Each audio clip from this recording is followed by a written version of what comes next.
With Tiger sort of ramping up the atmosphere, what do you think the competitive environment at the PNC will be? Well, I talked to an official at the PNC Championship, and they do have a few tickets still available, and I can promise you they will be gone now. But they are very excited to have Tiger and Charlie back once again. In regards to the actual competition, now the competition is Saturday and Sunday. It's on the weekend. It's a 36-hole event.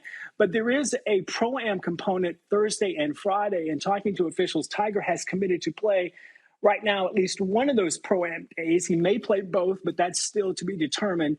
And then there's the teeing grounds as to where Tiger and Charlie will play. If you remember last year, Charlie played some pretty forward tees. He played roughly 5,800 yards. And at the age of 11, he could hit a drive about 200 yards. And Tiger rarely hit off the tee. Well, the rules officials will determine Charlie's game, and he may play a little longer or a little further back this year. And then there's Tiger Woods. I mean, Tiger, obviously you heard him in that soundbite. He doesn't have the pop because of his condition right now. Tiger may not be playing in the same tees as Justin Thomas. Well, they may actually move Tiger up a bit as well. But the rules officials, the rules committee will make that determination a little later next week. The great Todd Lewis, we appreciate the time as always as we continue to get reaction from the golf world about the Tiger Woods news. And Jaime, what you're seeing from the golf world is excitement. I mean, this is what people had hoped for. I mean, there's always doubt when it comes to great athletes. There's always time to kind of sit around and doubt what they can still accomplish and what they can do. And I think everybody from February on was just hoping that we'd see Tiger in any form. And the fact that we're seeing Tiger in front of a microphone talking about his golf game on a driving range, hitting golf balls, and now getting a chance to go out there playing with his son as a dad is very, very special for everyone.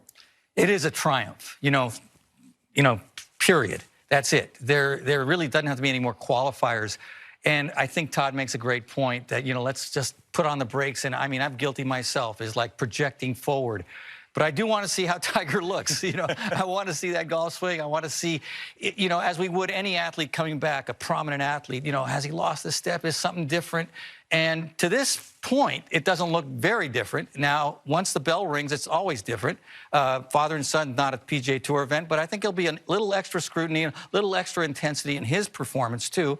So that's, captivating as well. But overall, it's just a celebration. That's how I look at it right now. One of my favorite lines from Tiger's press conference, he said, I'd chip and putt anybody out there. And he's talking about PGA Tour players because he's talked openly about not having the pop, not having the speed, not being able to hit the ball nearly as far as he needs to be able to hit the golf ball right now to compete on the PGA Tour. We're not talking about the PGA Tour. We're talking about getting in a golf cart with your son and playing a little bit of golf and not having to hit every tee shot, not having to hit every iron shot, getting to read putts for Charlie. I mean, these are the special moments. As much as it is to see an eagle putt drop, is to be in a competition, to be in these types of moments, and at times caddying for your son, because you have Tiger Woods at times as your caddy. And you're going to see those types of discussions. We're going to hear those types of discussions on the broadcast. I mean, to me, that's the special part of this, because there's not a lot of sports that offer this type of window into seeing it. I mean, rarely are you going to see Roger Federer out there with his daughters playing doubles tennis in front of TV cameras. But to see Tiger Woods, of all people, getting a chance to play with his son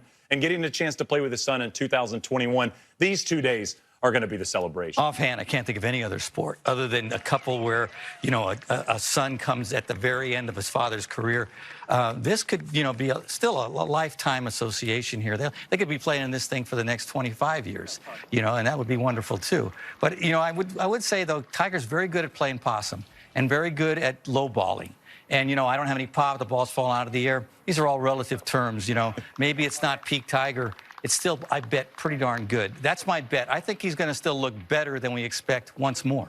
You're saying there's a little Bill Belichick in this? You're saying don't give any bulletin board material to anybody out there? I mean, it's a good point. Tiger was always the guy that said forever that I'm not showing up to a golf tournament unless I can win. And that kind of narrative has changed over the last few years because there's been so many obstacles for him to overcome. And the narratives at times have been, I'm trying to get my feels back and I'm trying to get my speed back. And then what happens in 2019? The quiet Tiger Woods guy snags a green jacket. And so, again, looking ahead, I don't think it's what we should be doing today. But the possum part of who Tiger Woods is, he knows everything he says is going to be across everything in social media, and it's going to be made in an Instagram post, and it's going to be talked about on shows like this. So there's no reason to let the golf world and the sports world into that yet. But if Tiger's hit that many golf balls at the Hero, Right. think about what's happening in the backyard right now. Absolutely, and in his head too. But I think he's publicly under-promise, over-deliver. You know, exceed expectations, set up the narrative so that you can win and psychologically take the pressure off. And I think he's just really good at the way he controls not just his physical game, but his mental game. He doesn't need the baggage of saying, you know, I'm going to do this, I'm going to do that. No, just watch me and don't expect very much and watch me just blow by it. He's already done it these last 2 months. You know, that was a blow by, and I expect others.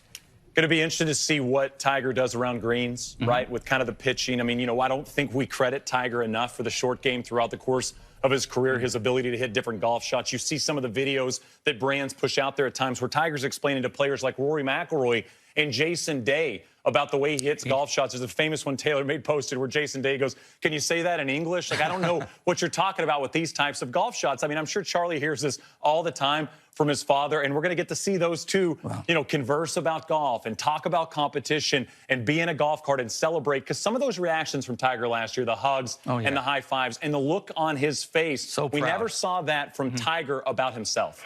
It's so hard to celebrate yourself when you're doing great things. Tiger was so excited to celebrate what his son was able to pull off. As great as Tiger is, he's never been a braggart.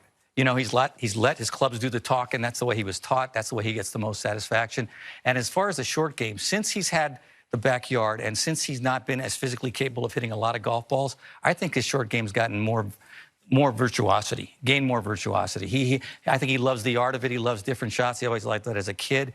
And I think now he's become the short game guru among these young players who a lot of them are power and don't have that finesse. I mean, JT, I think in large part has it because he's been around Tiger.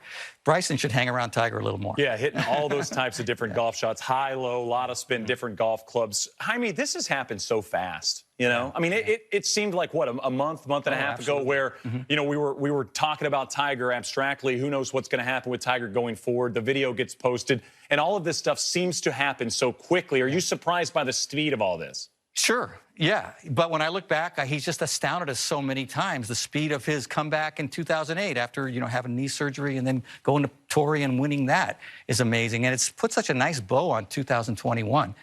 You know, really, it's been a great year, but now it's really an exceptional year.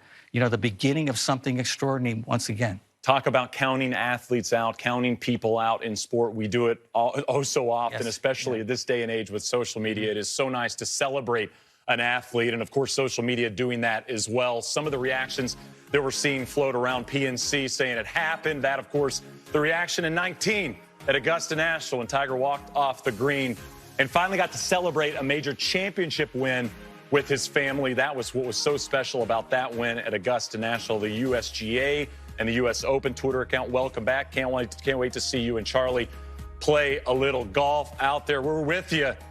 U.S. Open, the PGA Championship, awesome news. Can't wait to watch you, champ. I think that's a reaction you're going to get from a lot of people. And Gary Player chiming in as well. Fantastic news. Looking forward to seeing you and Charlie at the PNC. I think I speak on everyone's behalf when I say the sports community is thrilled to see you back on the golf course. We are excited to see it as well.